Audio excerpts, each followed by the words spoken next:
Hey friends, if you wish to add the IDM extension to the Chrome browser, then please watch this video. Unfortunately, this extension does not exist on Google Chrome, but let us check.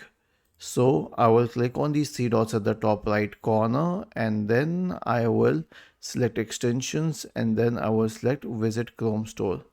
Okay, so I will type IDM here and hit enter.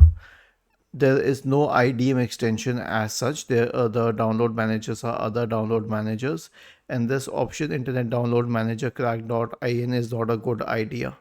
Okay, the next one is that I can try searching for Internet Download Manager.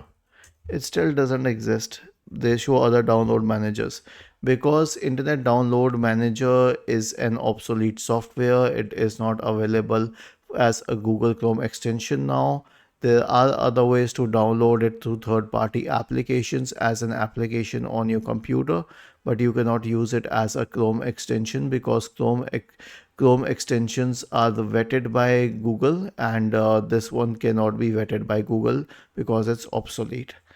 Was this helpful? If yes, then please subscribe to the channel. If not, then let us know in the comment section of the video on how we could help you further. Thank you for watching this video and have a nice day.